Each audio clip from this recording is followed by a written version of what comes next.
Hello, this is Entendre, and today we're going to talk about modular synthesis in this episode of Sound Design Sessions. So, right here I have the Model 15 app loaded up on my iPad from Moog Music, and Model 15, the hardware version, was very expensive. It was one of the original synths made by one of the pioneers of synthesis, Robert Moog. And this app's a great emulation, and basically you can use two fingers to scroll up and down the synth, and you can zoom in like that and pinch to zoom out.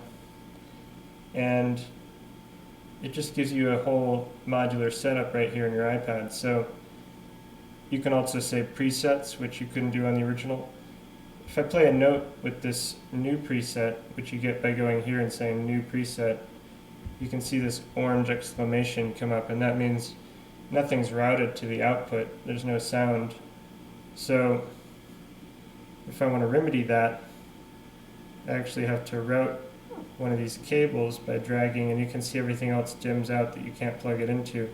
But if I just route it straight out, we should get a constant sound. And if I turn that up on my sound card, we'll hear it a little louder. Just routing the headphone out right into my sound card. This app also has Ableton Link, so you can sync it up with your music. Here's a different waveform, or yet another. So that's nice and all. You can also turn it off here.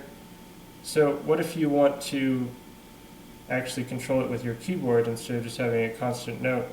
Well, first you have to route this into your voltage controlled amplifier right here, and then you route that output straight into this, and then if I turn this on, we'll get nothing. But if I were to turn up the level here, we get that sound. So how can we get the keyboard to turn up this level here? Because right now if I press a key, nothing happens. Well, what you have to do is go down here, and if I double tap on this, then I can route it up here by double tapping, and that will make these knobs here control the envelope. So now it works, and I could, turn this up and have it fade in, or add some release.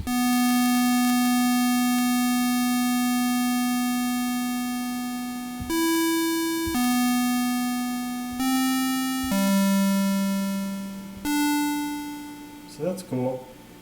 Now, what if I want to do more than just control it with the keyboard? Well, you can just route it through some of these other modules, like this filter. And now we have the filter control, and I have the resonance here.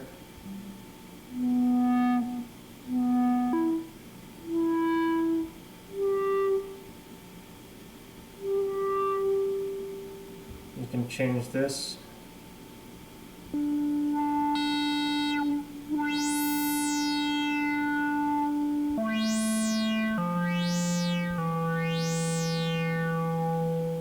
And you get something pretty interesting already. Now if you want to modulate the filter using, say, the LFO, you would just route this right up into here. And then if you want to slow it down, you can move this over. And these switches can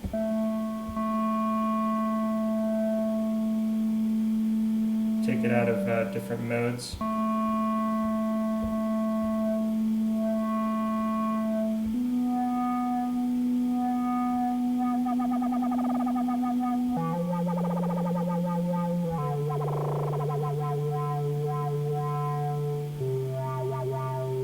So then it's starting to get really fun, and you can just expand from there. I could modulate one oscillator with the other.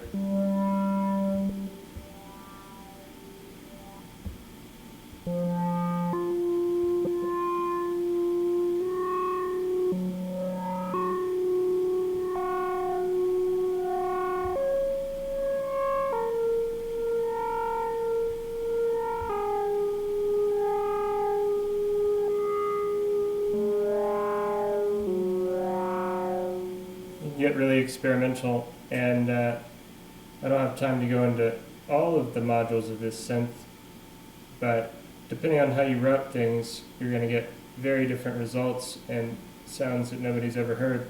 So that's really the idea with modular. When you hear people talking about bleeps and bloops, a lot of times those kinds of things can be achieved with modular, or soundscapes or things of that nature, generative sounds, evolving sounds over time. So now we're going to jump into the box, and I'm going to show you a few VST modular synths in Ableton Live, and we'll take it from there. So the first plugin we're going to look at is the Reason Rack plugin from Reason Studios, and basically when you first load it up, it'll show you your 9 most used devices here. And if I select one of these, like say the Maelstrom grain table synthesizer, it just loads it up. And we're going to look into modular synthesis. So what I'm going to do is press tab to flip the rack around. Now if I just play this preset as is, it's going to sound like this. But as you can see, we have all these places where we can drag cables around and connect them. Now if you hover over and it doesn't light up, that means that you're running an input into an input, and that doesn't work. But if you run an output into an input, you'll see it turns red or pink, and that means you can plug it in there. So let's go ahead and try that. Let's do modulation output mod A into the pitch, and now let's try a note. You can see right here mod A is just a sine wave, so if I speed that up,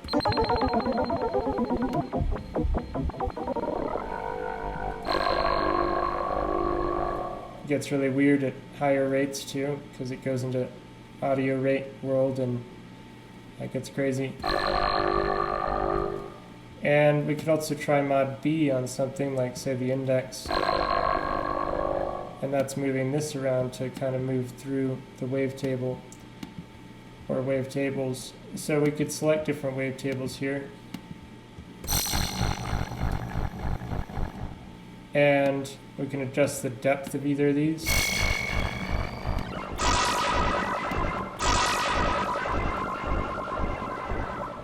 And you can also use these modulators to affect things using these knobs, but we'll just neutralize those for now. So we're going to do it all through here. You can select A or B to have it only affect the A or B oscillator. So for example,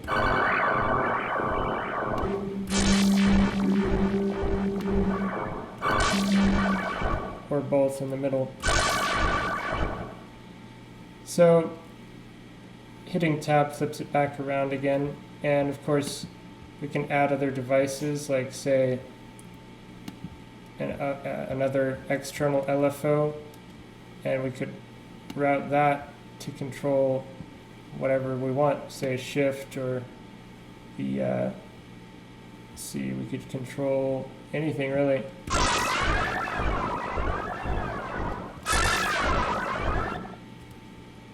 Level, or yeah, let's not do level, but then we have all these shapes we can go through, or this kind of random pattern, sample and hold.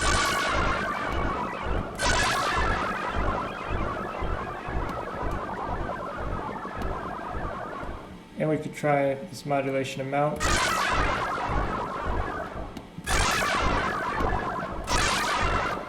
Play with the filters, of course. And if we use this filter envelope, we can modulate something with that. The filter maybe, or we can use this.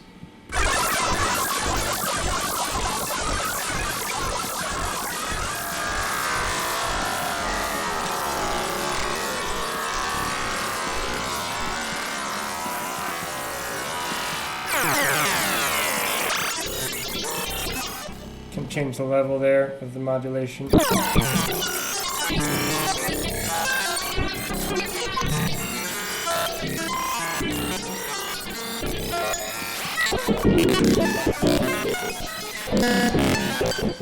It's definitely recommended when you're doing this to create a new audio track, and you could say take the audio from Reason Rack plugin, and then if I say Reason Rack plugin here, it'll be in the name whenever I record, so I can record here and just have this recording as I experiment.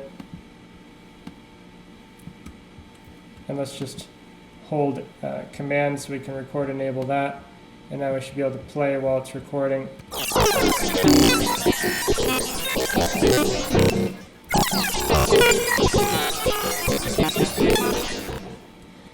So now we can go back over here and start tweaking it.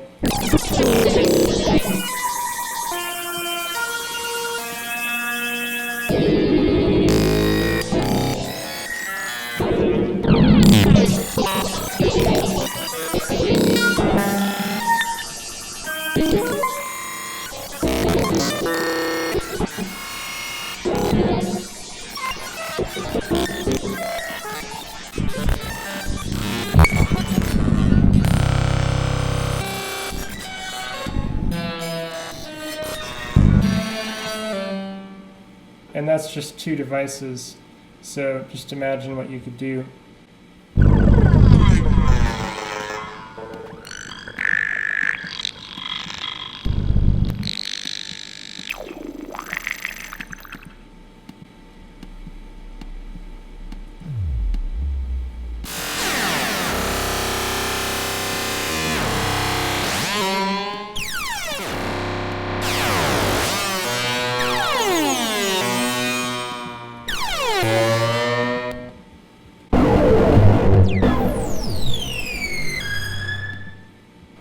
Let's try dual arpeggio.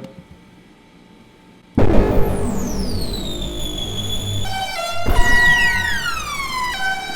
can try a preset here, and if we flip this around, we have some stuff down here we could control. But that's in the MIDI out, so we're not going to worry about that.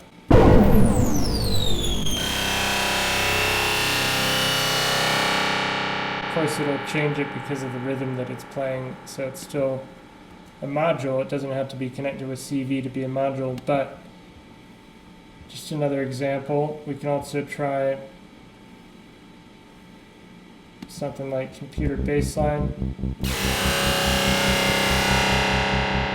And instead of running that out, we could take the CV out for the gate and run that into the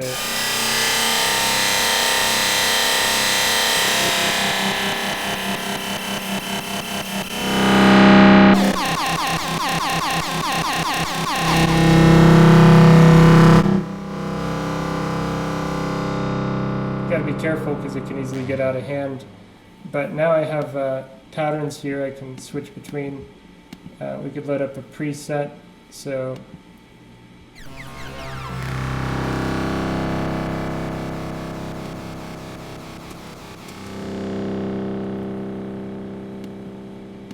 and patterns inside of this are going to be generating this, so you can program your own patterns and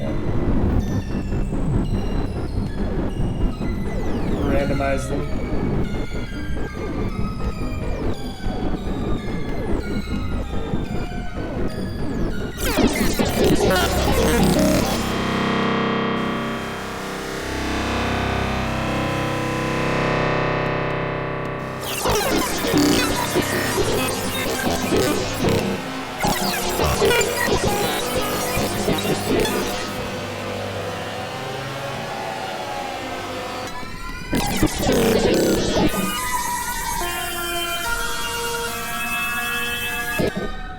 So it's definitely pretty wild stuff, and I don't know if that was all recording, but you get the idea. I think we stopped recording there at a certain point, but it's a lot of potential with the Reason Rack plugin.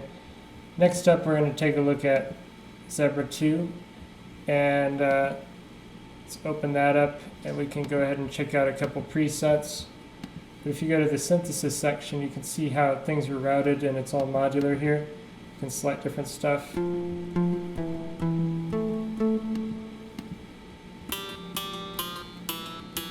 be real simple, like a comb generating the sound, or you can have 3 oscillators running into each other, or same kind of thing with a filter. It's the same idea with just a comb. But you have all these different patches, and you can download a lot from the internet, which I've done, and check those out. And you have the performer section, but right now we're just focusing on the modular aspect. So if we look at the synthesis tab, you can see there's a lot of routing possibilities as you start to drag these around, and it sums these 4. You can also right click or control click here and say change the input of a certain thing, or sometimes side chain depending on the module, like so. And it would take way too long to go over what each module does right now, but it's a vast world when you look at how many modules there are here, and you start adding those together in different ways, and the order that you play them in changes the sound a lot as well.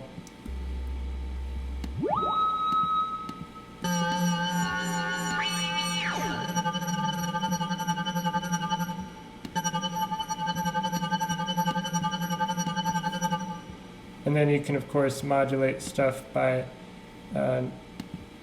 doing this and turning that up. So now there's LFOs controlling it. And you have a lot of control there.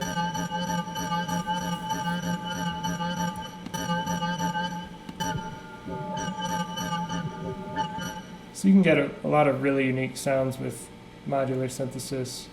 And Zebra 2 is just another great one from Uhi.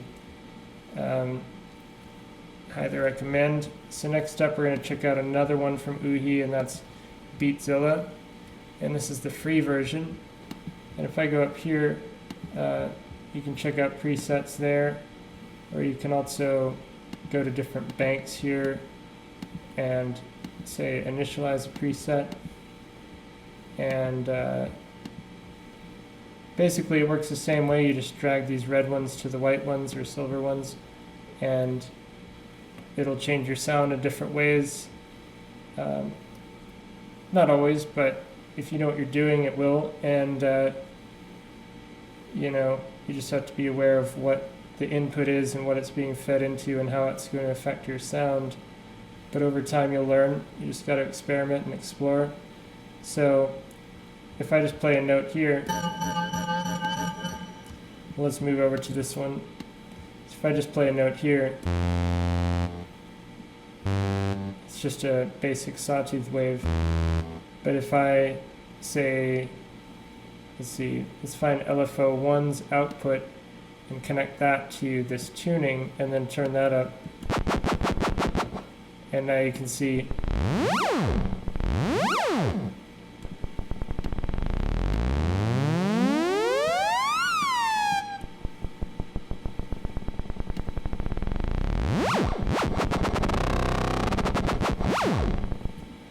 some squelches there.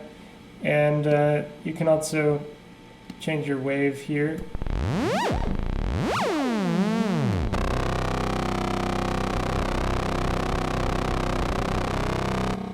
And you can affect it here, like the phase of your LFO and all sorts of control. You can control with another modulator. So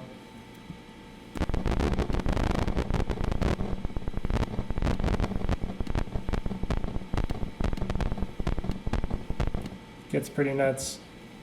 And you can also, say, use a random one here.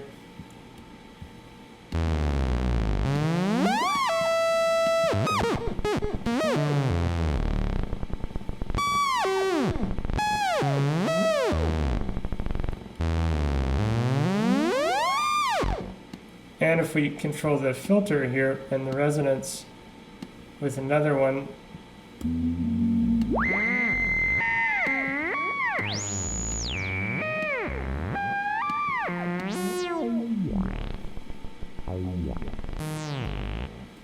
or maybe we want to use the bandpass for the output.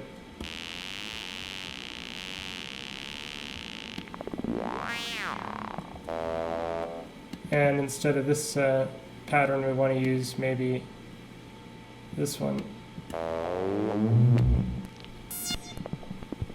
Or we can combine these patterns.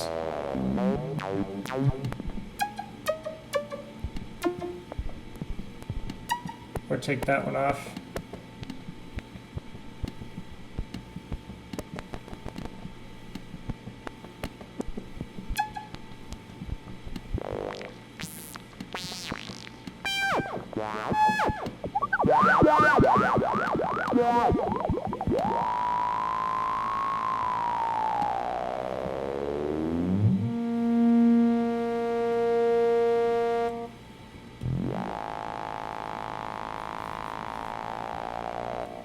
And I can play an octave lower.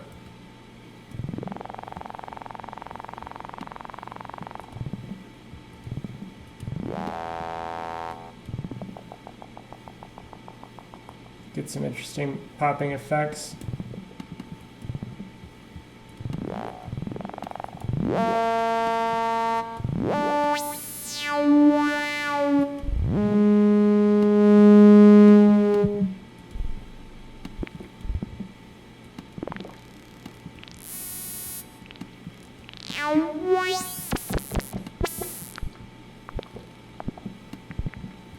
And of course, there's so many different things you can connect in different ways that I can't go over all of it, but you can definitely get pretty wild modifying your sound in here.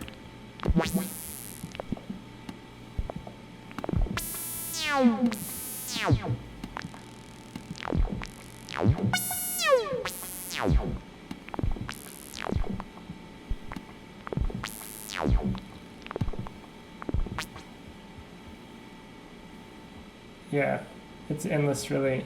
You can spend hours messing around in here.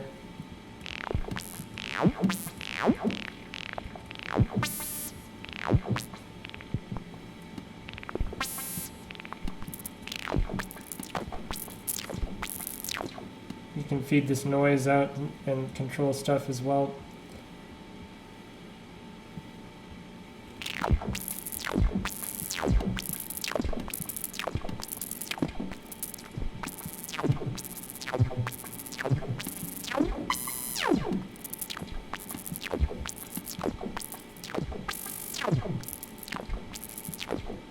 It's really endless.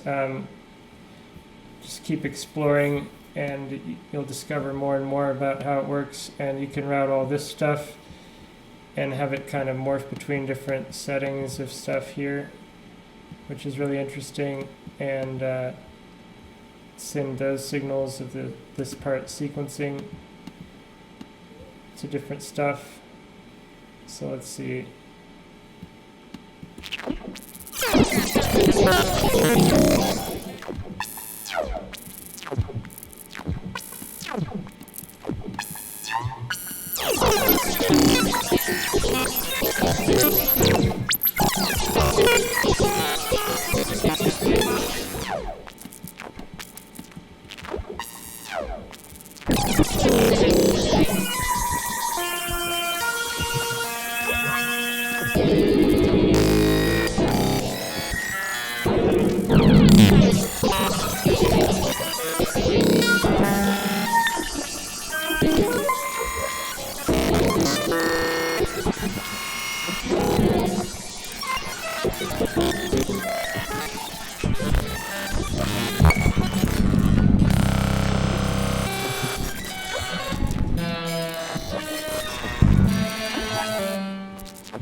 As you can see, you can go down the rabbit hole really fast with this, and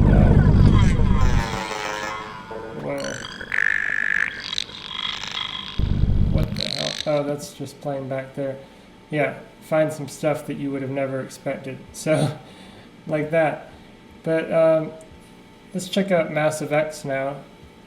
This is a recent synth from Native Instruments, and basically, if you go here to Quick Start and you go to init massive X blank, then if you play a note similarly to the other app we checked out, you won't hear anything. If you go to the routing section, nothing's connected, so that explains why. Similarly, if you connect the oscillator directly out, then you'll hear a sound.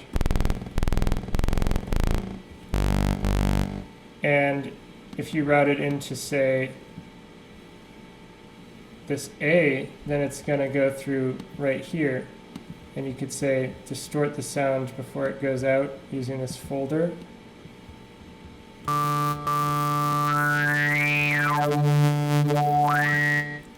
And you have some different patterns here. So if you double click a module, it disconnects everything.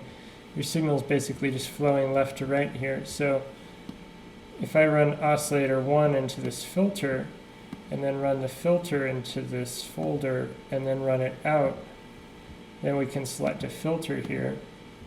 Now notice when I selected this filter, this FM module appeared, and that's this FM right here on the filter. Now I could use, say, oscillator 2 to control that, and now let's hear what that sounds like.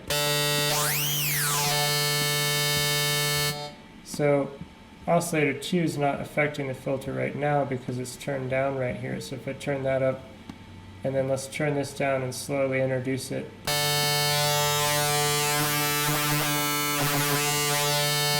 So that's pretty cool. And depending on the waveform you have selected here, it's going to change a lot as well. As well as whatever octave you have. So if I went to ratio and said 1/2, it's going to be an octave lower. Or I could go lower even.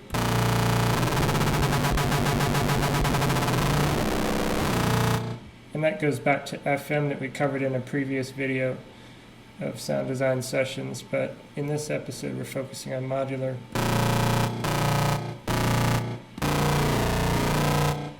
And so you have a lot of control there. Then notice these two guys floating over here. This is for the feedback, and you have an input and an output. So basically you can run this output back into this filter, and the filter into the input.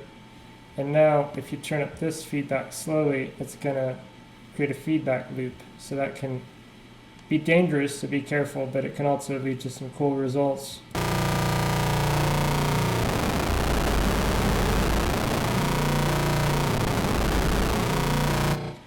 So quite fascinating stuff. And it doesn't have to be just around the filter. You could run it through the folder as well, and then have the folder go out same as it was actually. And this X, Y, and Z corresponds to these slots up here, which have more spatial effects, whereas these are more oscillators and distortion and that kind of thing. So let's go ahead and mess with this some more. And if we went back to this folder,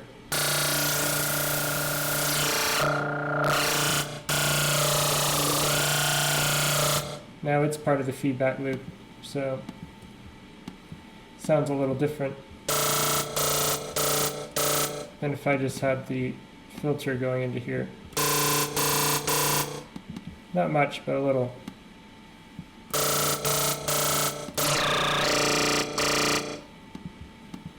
As opposed to... So, just gives you a lot of flexibility whenever you have these kind of modular spaces.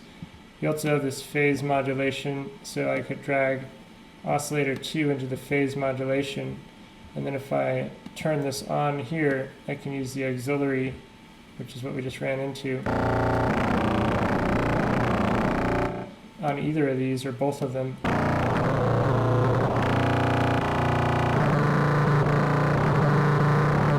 And depending on the wave here, it's going to, change the sound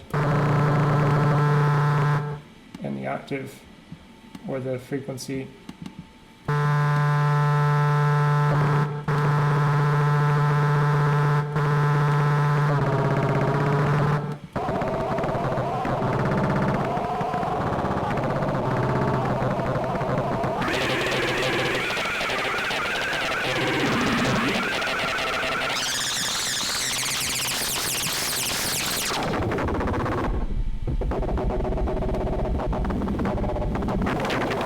And then you have this button. Might put a limiter on it. I'm not sure what that does actually. If anyone knows, drop a comment down there.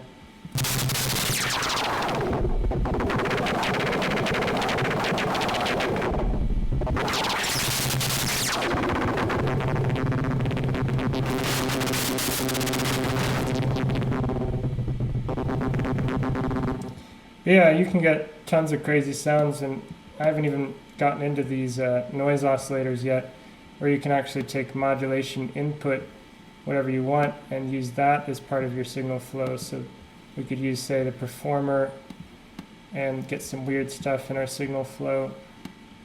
Let's see. We could use different shapes here,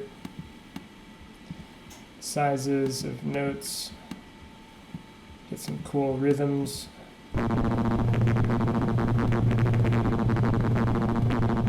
And then if we play this at a different speed,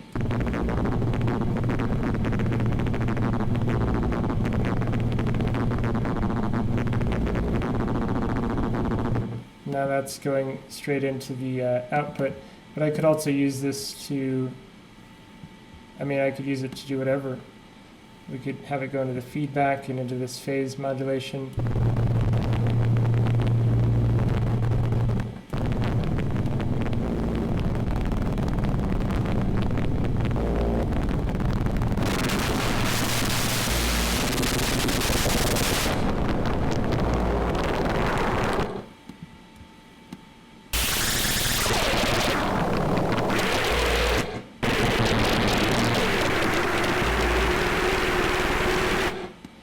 So definitely getting in some weird realms there, but you get the idea. You can get really creative. So that's Massive X, and so now let's get into our final example, which is going to be with Reaktor 6. Now this is the free version, and you can get this as part of Komplete Start, or just on its own, I believe. And you'll have the Reaktor Blocks wired, and basically you also have this blocks base right here that you can get, and there's the bento box and these utilities, and then you have some pre-built racks with some presets that you can check out, some tutorial stuff. But let's check out a couple presets to start. So if I click on this, that's what I had loaded up. So if we play it, you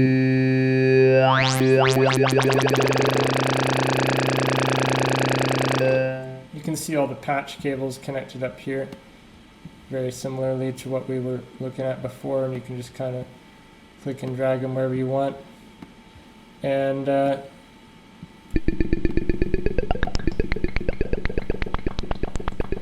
so this one's quite cool as well. You got some leads here.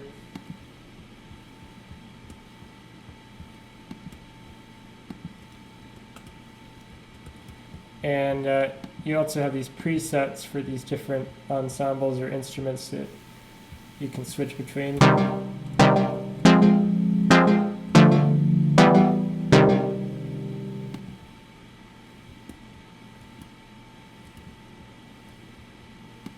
You can switch here or over here, that is.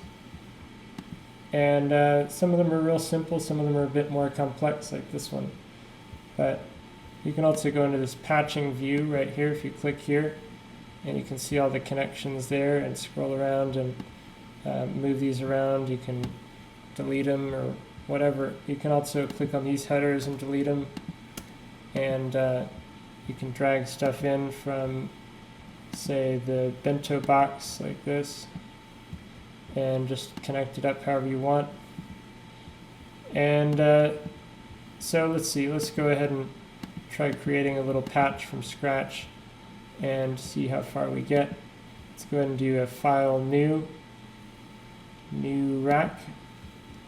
Don't save the changes, and we just have this little basic setup with the inputs and outputs.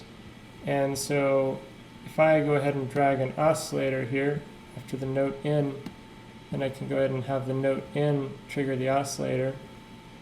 And then if I have this output going into the levels, and then from the levels into the out here, you can see we hear it. Now let me disconnect that so we don't hear it, because we want to have some control, same as I did on the iPad. I'm going to drag this ADSR, and basically the output's now going to go into the ADSR, and then actually no, we're going to have the gate go into the ADSR, and then the output is going to control the let's see, we need a voltage controlled amplifier also, like in Reason. So the output of this now goes into this, and then the output of this will go into levels, and then levels will go out to the outs. And we're taking the left into both because it's a mono signal. And now this output of the ADSR is going to go to the input of the voltage control oscillator. We're going to go to A, and then if I click on A, I can turn up the depth. And now if I play a note, you can see that ADSR is controlling it. So if I fade it in, you can see it fade in. Or I can make something more plucky if I turn the sustain down. And you can change the shape here. We have the sustain, so that's where it's going to hold the level if you hold the key down.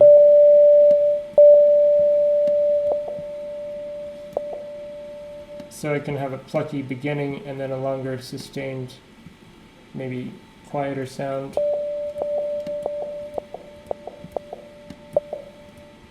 And then you have release, how long it's going to take for the note to go back to 0.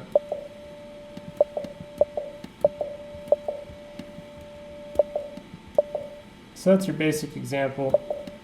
And then of course you can get more advanced. So if I put like another oscillator here, an LFO, I can say route the output of this one to control the sync of that one,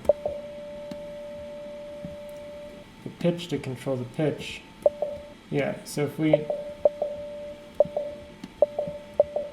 adjust the sync now, we should hear it affected by this one.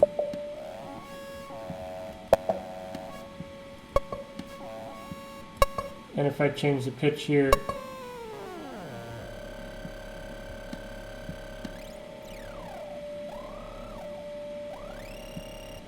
and if I were to move this over, just say the output going into the FM, we could do the same with this FM knob.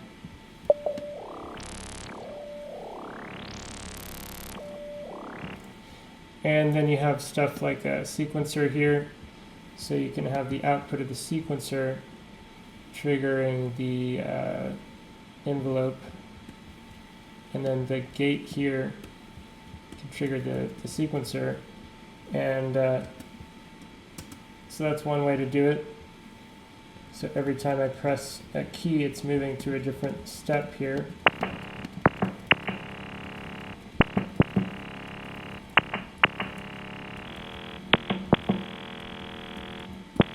You can also automate that by using like a, under utilities, you can take the clock and send that into the sequencer. So now when I press play, it's happening automatically. Then I can take this output and maybe we have it controlling this, but we also could take an output and control, say, the attack.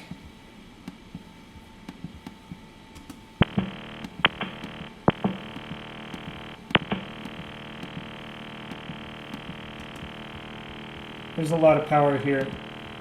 I don't have time to go into everything you can do with it, but it's definitely worth checking out. But let me see, something's malfunctioning here. Okay, there we go. yeah, that'll happen sometimes with modular, where you just get a sustained note that you don't know how to stop.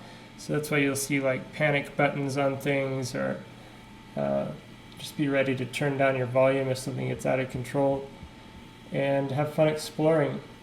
But that's all we were going to cover in this video, and hope you learned something. And until next time, have a wonderful day.